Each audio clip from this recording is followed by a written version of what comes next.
Jumpstarters! Welcome back to Conversations Over Coffee Season 2, brought to you by Revlon Philippines and Belle de Jour Power Planners. Once again, my name is Zara Carbonell, the founder of the social startup, and welcome to today's episode. For those of you who are new here, welcome to Conversations Over Coffee. So, this series is actually here to introduce you to super women from all over the world, true girl bosses in their own fields. And as I mentioned, wow, we are on our second to the last episode, and the season has been very insightful so far. We've heard from doctors, business owners, founders, architects, C-level managers, and today definitely won't be any less. But before we dive into what our episode is all about, we are here to remind you that everyone watching the stream will be receiving freebies, of course, from the social startup. So if you're watching this, congratulations already because you will be receiving our brand anatomy ebook for free. Of course, that ebook gives you everything you need to know when it comes to starting a business, what problem to solve, who are you serving, every factor that you have to consider is in that ebook. So if I were you, take advantage of it.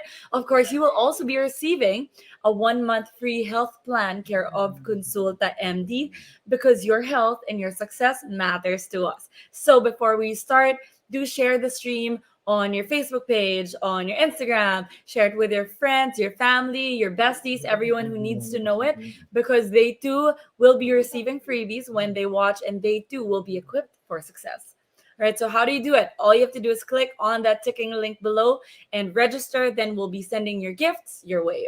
Congratulations again in advance. And to catch more of our exclusive announcements, make sure to follow us on Instagram. That's at thesocialstartup.co, at RevlonPHL, and at I Love BDJ. All right, so it's time to kickstart the episode. As you know, this season's theme is all about learning how to live boldly. And we know that there are a lot of young entrepreneurs right now watching this, which is very, very fitting for today's conversation. And of course, being a young woman in business is amazing. We are very, very proud to empower so many young women out there, but also it has its ups and downs. And today we will be unpacking that. We will be diving into what it means to succeed and what it takes to succeed. What are the roadblocks that we have to anticipate ahead? And what can we learn from someone else's success? And of course, to help us tackle all of this, let me introduce our guest for today. So, our guest for today is a graduate of AB Communications from Ateneo de Manila University. And right off of college, she jumped onto their family business, Fruit Magic, alongside her dad, its president and CEO. Since then, she's been leading the team into success, growing the Pure Nectar business from having 5 branches in Metro Manila to now having 300 franchise distribution outlets and brand partners nationwide, and with global expansions in Brunei in 2018 and Singapore in 2019. These days, you may see her posting about her life in Siargao as she moved there in May 2021. She's here in Manila, which is why she's also with us for the holidays. But, while she's catching waves right before her daily grind, and even with that summer state of mind, this woman knows how to do business and knows how to do it well. Today, she is the managing director of Zoom Lab, an enterprise focused on serving digital marketing needs for SMEs around the country. So, ladies and gents, without further ado, help me welcome Miss Arielle Escalona. Hi, Ariel. I think you're on mute.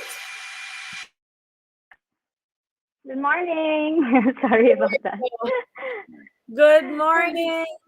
Before we Hi, start, thank you Zara. so much for being here and welcome to Conversations Over Coffee. Everyone, as I mentioned backstage, a lot of our viewers are young women who particularly either want to start a side hustle, are already trying it, or want to build their own businesses. So we are very, very lucky to have you on board. Right now, we're streaming on 3 different Facebook pages: Revlon PH, Belle de Jour Power Planners, and of course, the social startup. So, yeah, we're very excited for today.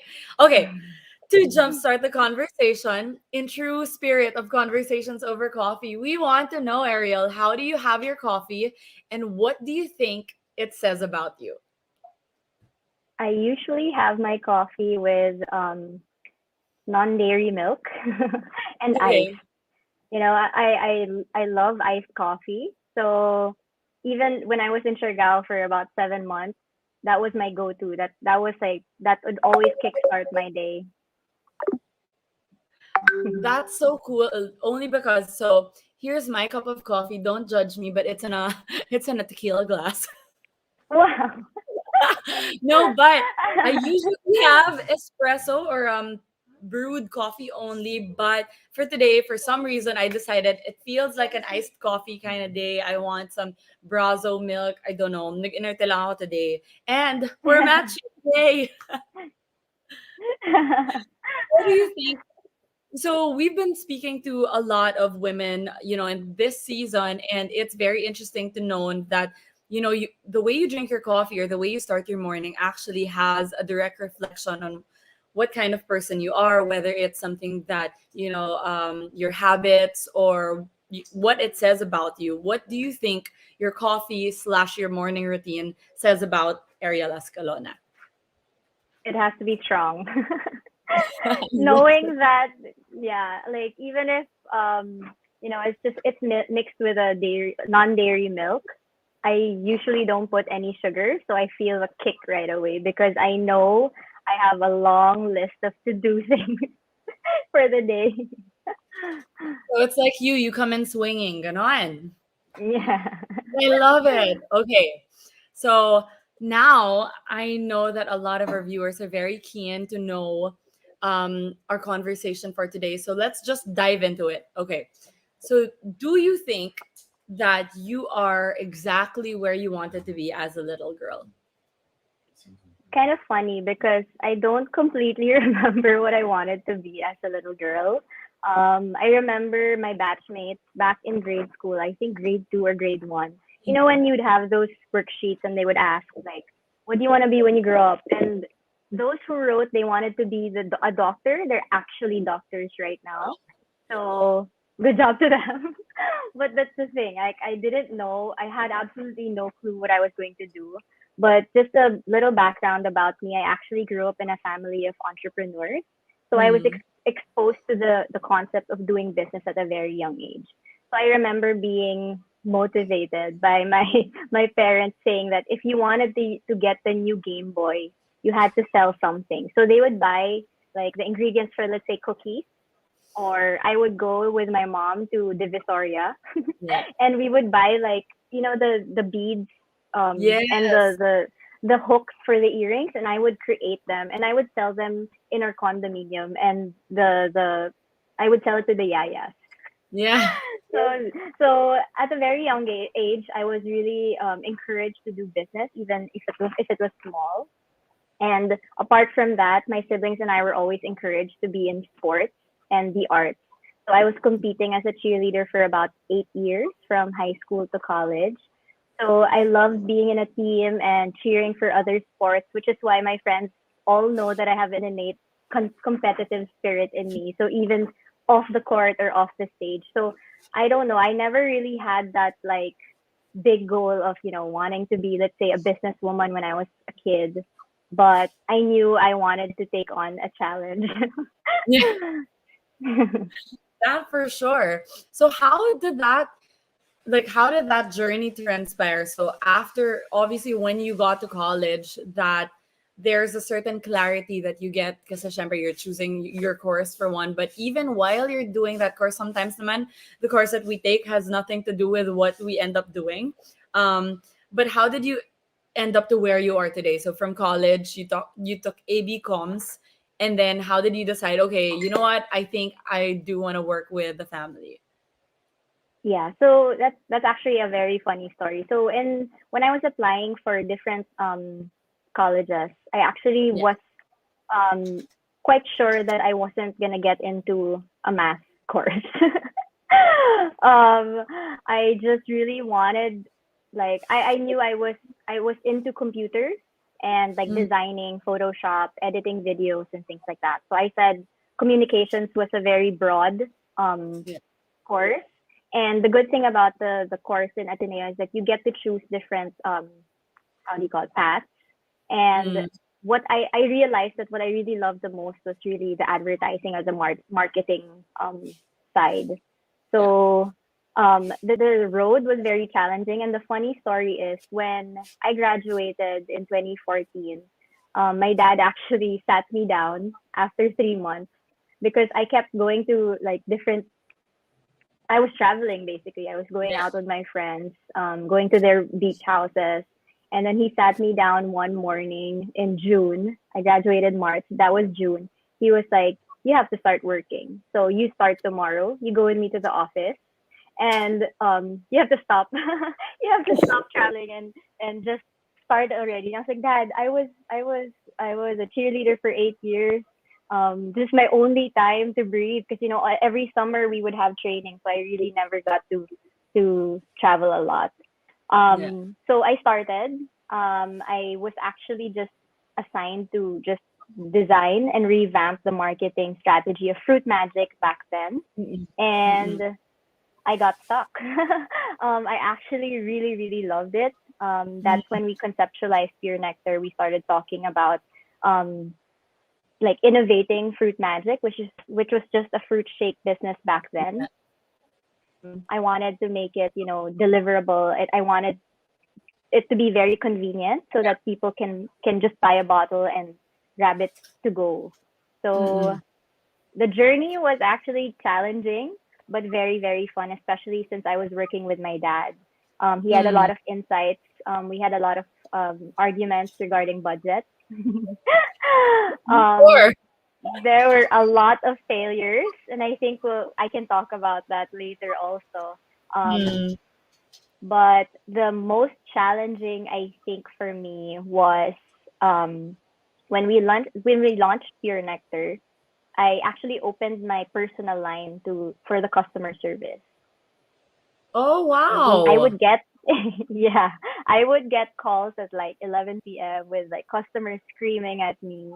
I don't think they know that I was actually part of the managing team, Yeah. and it I really broke down. Like it was really really heartbreaking because back then we didn't have Lala Move or Grab or anything like that. So we relied on this company that said that but our products are very highly perishable, right?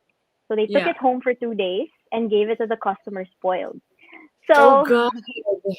so of course the customer called me and she's like, "This is unacceptable." And I was just crying and crying after that. I was like, "What am I gonna do? Like that wasn't our fault. I thought it was already Gonna be delivered awesome. properly." Yeah. So, things like that. Like that was just one instance, but there were so many other failures. But, Mm-mm. I like the challenge. So after Yeah. that I had to set everything. I really had to fix the system, make sure, everything is good from the moment we manufacture it and then even after we've delivered the products already. But wow, opening your personal line to clients, that's actually I don't know what I was that's thinking. I that's tough know. only because being consumer like client facing is tough on its own, but especially when you're doing like B2C business, that's not just like five clients.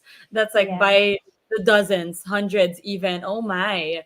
But Yeah. so you mentioned about the dynamics of you and your dad and it was so much fun, but were there other instances that you think you were in a more difficult position because you were working with family? Actually, I never felt that. My dad is pretty calm and cool when it comes to business, and his he would always say that the only way we can actually see if it's effective or if it's a success is if you actually try it. And Mm. before, I would think no, you have to do a lot of research, which I'm not saying that you shouldn't do, right? But he's right. Like you just have to try it. Like it has to be a calculated risk, basically. Um, you make decisions, and if it's if it works, then it works. If it doesn't, then try a Calibrate. different way, yeah, or recalibrate, yeah. And that's how it's been. And right now, we actually went through a lot of failures. Like we had to make a lot of mistakes to really Mm. get to where we are now. Especially dealing with highly perishable products, it's really a challenge.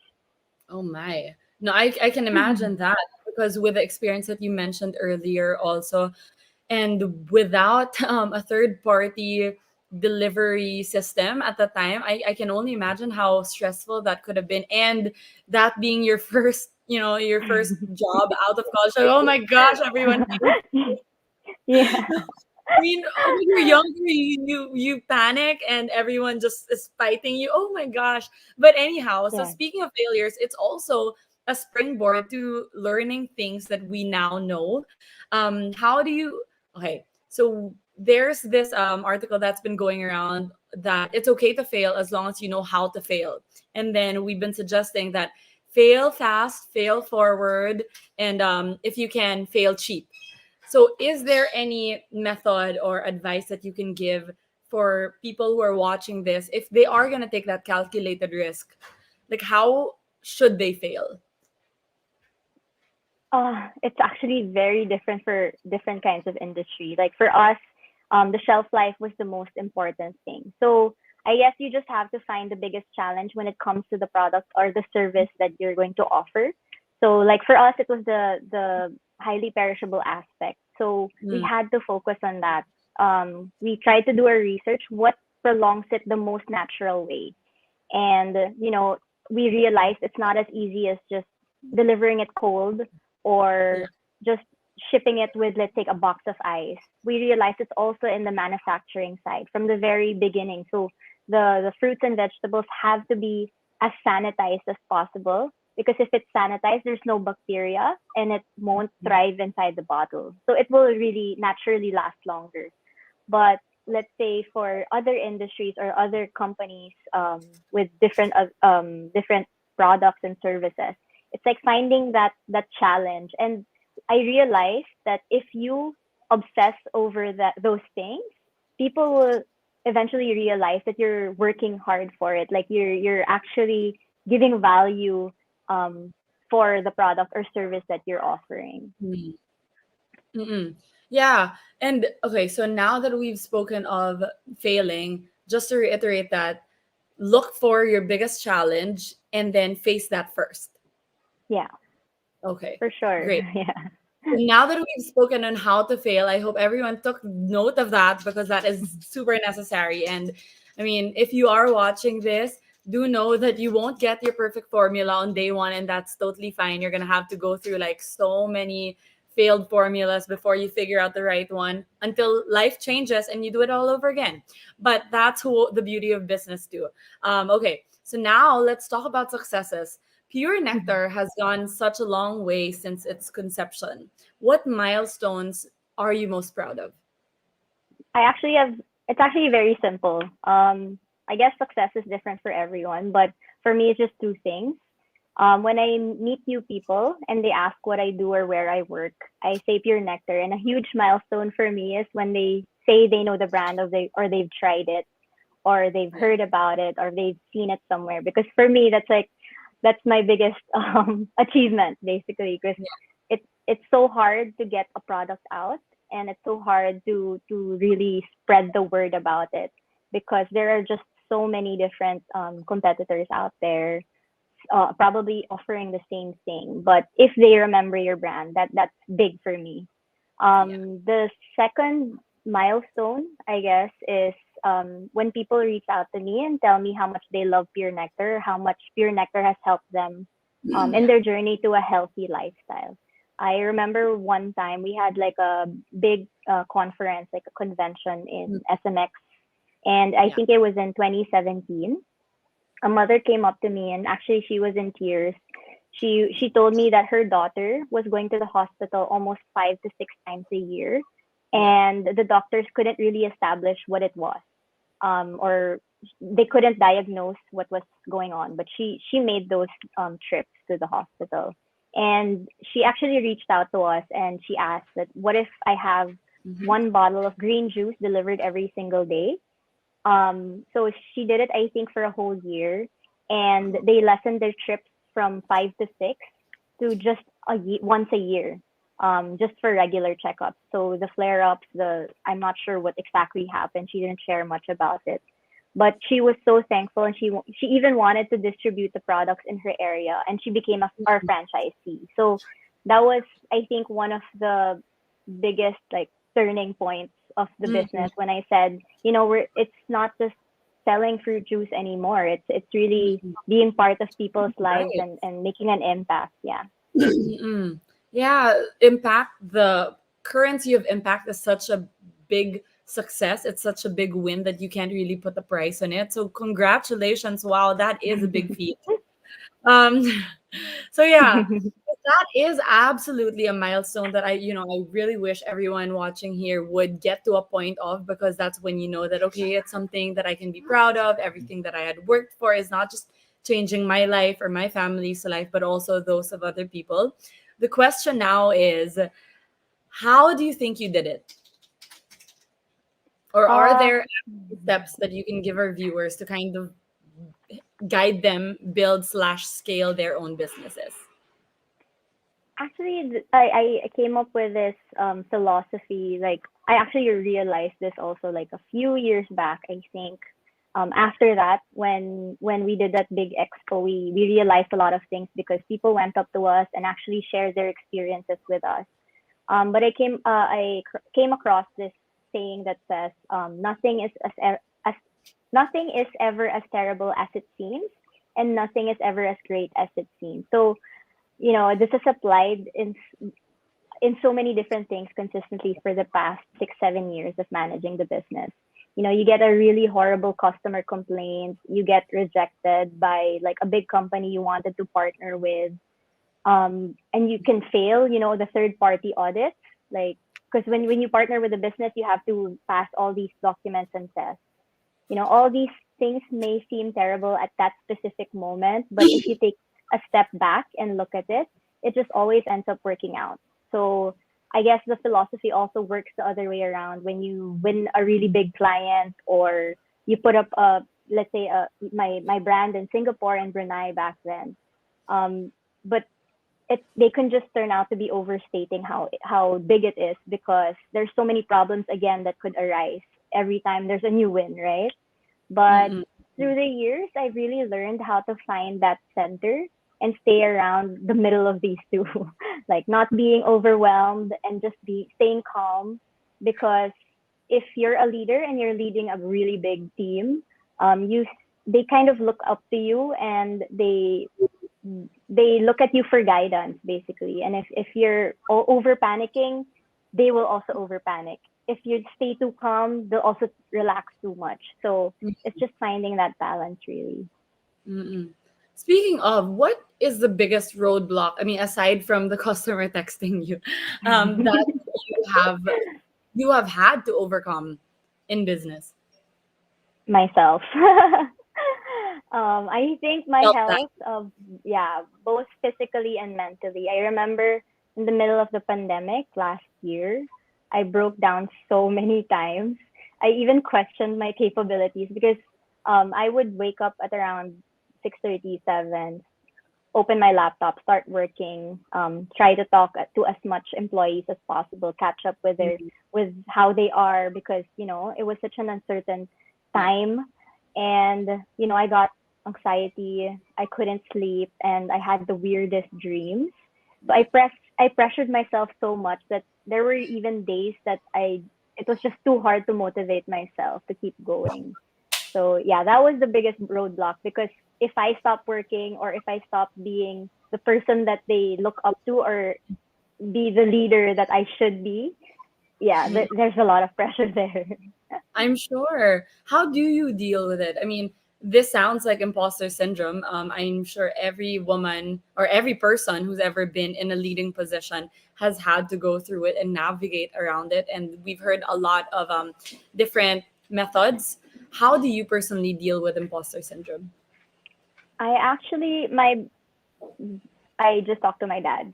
Um, he's actually a very calm person. It's funny because I usually share this story with my friends that when I was a cheerleader in college, Mm. I actually fell from a third level pyramid. I Mm. wasn't caught and I fell on my back and basically my neck cracked or something. And my dad went with me to the hospital and he was so chill. He wasn't worried or anything like that. And at that point I was just like, does he care or not? But now, like years after, I asked him, you know, why weren't you worried, or why didn't you panic as much as I did? Then he said to me that if he panicked, it wouldn't have helped me. Mm. I would have broken down. I wouldn't have, you know, just brushed it off. Because he's a doctor also, so he Okay. knows, you know, it's not a really bad thing. Like Mm-mm. it's something that we can fix basically.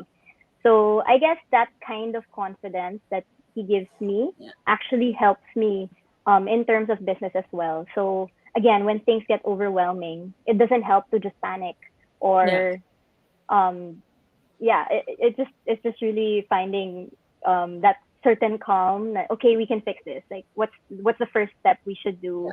How do we get through it? Because every problem is different. Some are easy to fix, some are really hard to fix, but there's always a solution. My gosh, we all need a dad like, I mean, like your dad need someone like him in our lives. I feel like every person has been through the oh my god, what to Yeah, do. Also, when you have someone that you're confident, when you throw this, sometimes you just need not what do you call that, like a board to throw yeah, ideas slash stress and tension on, and yeah, the person's just gonna be like, okay, so here's what actually matters. Here's how we fix it. I feel like everyone needs one in their life, so that's so good that it's your dad, because and that you work with him. yeah. I was actually gonna ask, because of course, while there's so much merit to being a young woman in business, have you ever been in boardrooms where it went awkward, or there was a different kind of treatment, or it's just like they would have said something differently if they had spoken to your dad versus had spoken to you. I was actually very scared before. So my dad would always be invited to talks or to interviews or to webinars. And I think the third year or the second year of working with Mhm. him, he said, "You gotta learn, so just do it." So I was I was called in for an interview, and I thought it was just gonna be a written interview, but it was actually a camera. And I was like, wait, I'm not a doctor. I can't speak like for the products basically because there's so much science behind that and the whole R&D thing. So I was like, oh my gosh, I was so nervous. I was like, are you sure? Maybe we should just call him or but you know, we were there already and I couldn't just make them leave. And so he just told me like, you know the product very well. So regardless if you're a doctor or not, you know how we researched about this. So just do it. And now he doesn't even face any interviews anymore. You got this, Ariel. Yeah, I got this now. Yeah. That's so But in cute. terms of like yeah, but in terms of like no, it was just myself. Like nobody really brought it up because we would always go together. Like we would just be as part going to like different events and talks together, so they know that we're working hand in hand. Mm-mm. Yeah. That's such a good insight. I have been reading this book called The Art of War for Women, and then as I want to say contradictory as it sounds, there's a page there that says the glass ceiling doesn't even exist. It only exists for those who choose to see it and who choose to accept that it exists. Obviously, we are lucky because in the Philippines, it's quite different from how it is in Western cultures, where the wage gap is really different, where promotion is super low for women, and we do recognize that. But at some degree, I do resonate with what that book had said, because sometimes you create your reality too.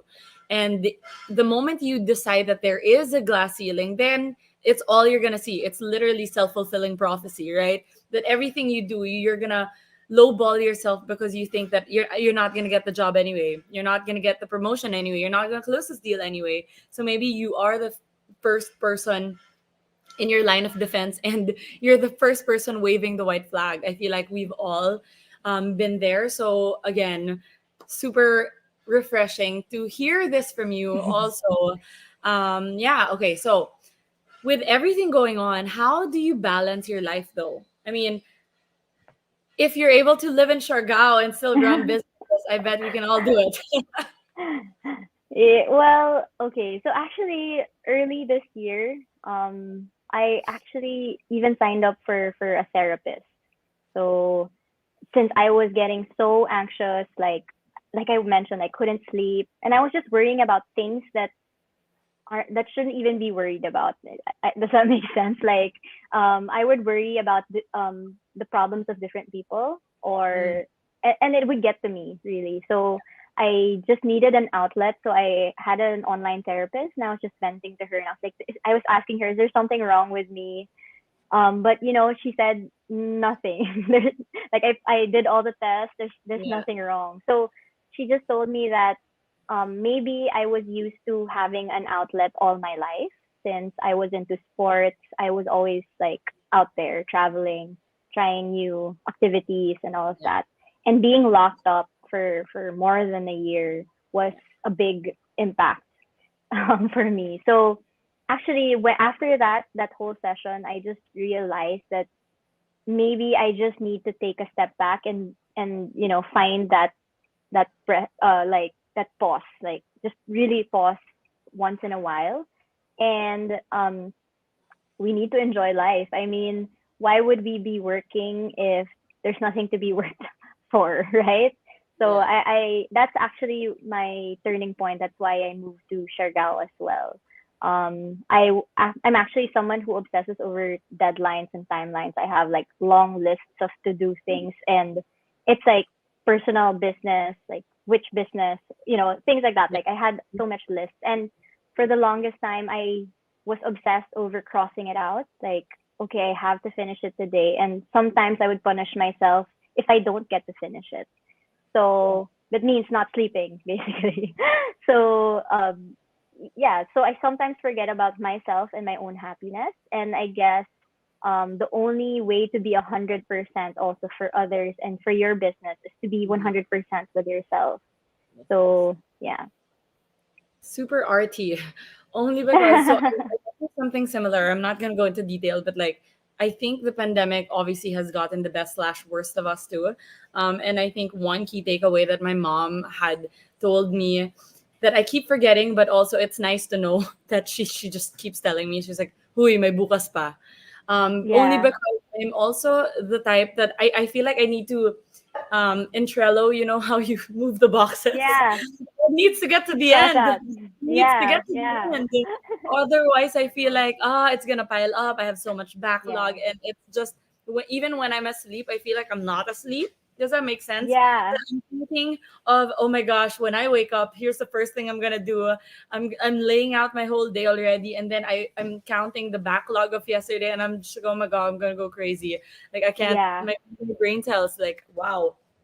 And Yeah. so sometimes I also do that. I'm like, shocks, it's 10 p.m. already, and I'm still working because I have three more things on my to-do list, and my mom literally has to hard stop me and go, "Huy, may bukas pa." Like, is anyone gonna die if this isn't accomplished tonight?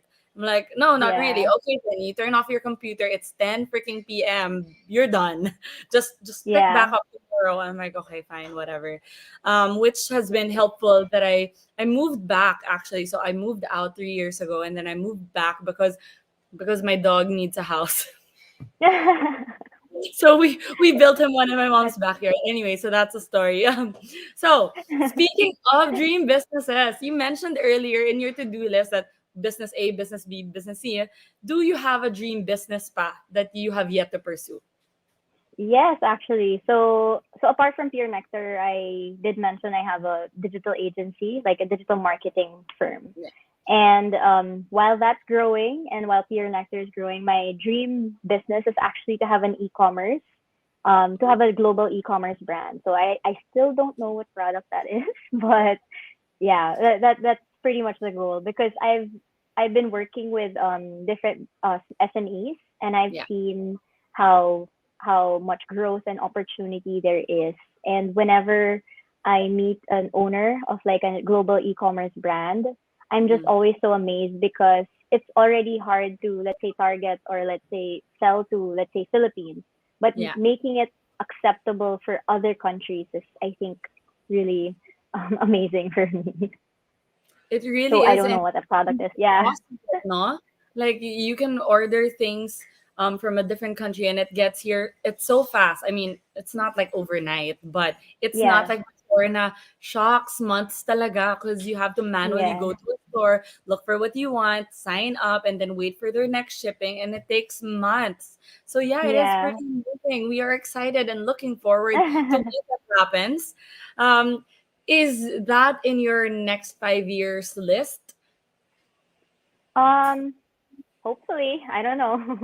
I'm actually just trying to survive, really. Like, the Yeah. scary thing about thinking of the next 5 years is really the pressure of trying to be something or somewhere where we don't even know, like, what the world how the world will be then. Like, I think that's the biggest learning in the pandemic. Although planning is very important, we also can't obsess over the things that may not go as planned. Like, again, may bukas pa. Yeah, 'di ba? Right? So I used to get so nervous and anxious when things don't go as planned, but I now I feel it out. Like, I do have like major goals, like maybe in the next 5 years. I don't know if it's growing for the business side. It's really how to stay relevant in the people's lives, because that's really challenging. How much more can I give, or how much more can I offer? What kind of products are people going to be interested in? But we really don't know. Like, we don't know the status of everyone by then. So it's really just Mhm. uh, like feeling it out. For personal, I guess it's just less breakdowns and more outlets and more like activities I can do, just so I can breathe and have time for myself. Mm-mm. It's really that shift of lifestyle also, I feel like, as a pretty active person, and then we were forced into lockdown. I mean, for a few months you can deal with it. Sure, home workouts are cool, but after that you're like, my gosh, I need sunshine, I need sweat, Yeah. I need to run. But yeah. Okay, so I think we are down to our last two questions. Okay, first one being our theme for the season is living boldly.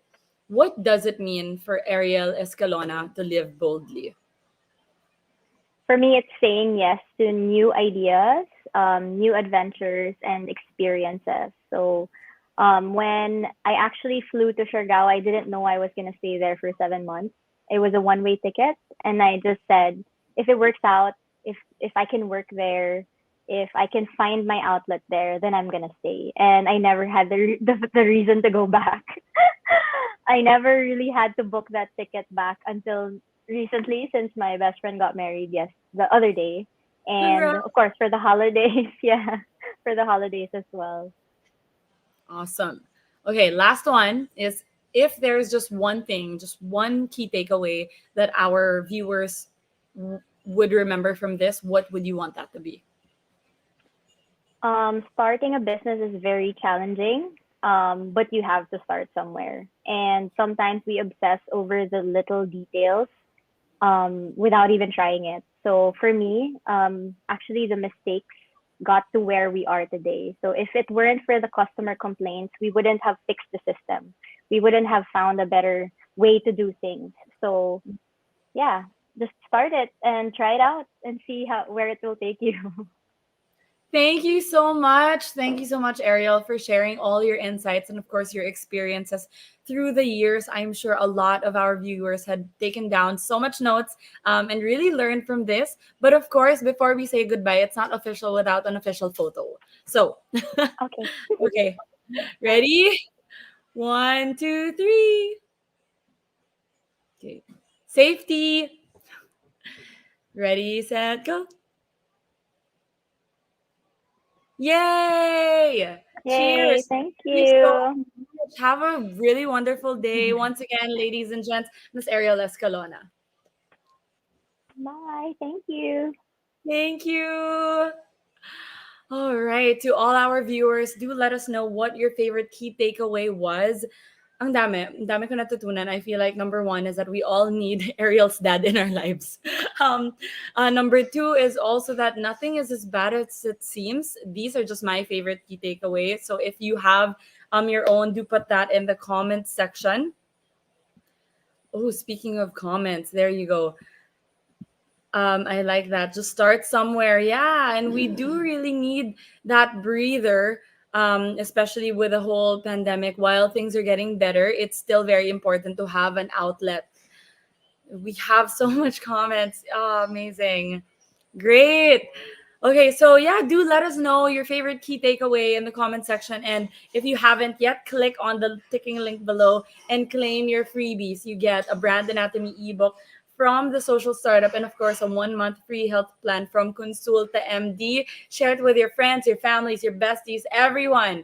And of course, we'd love to be a part of your journey to yourself and to your success. So for more business tips, do follow us on Instagram. That's at thesocialstartup.co.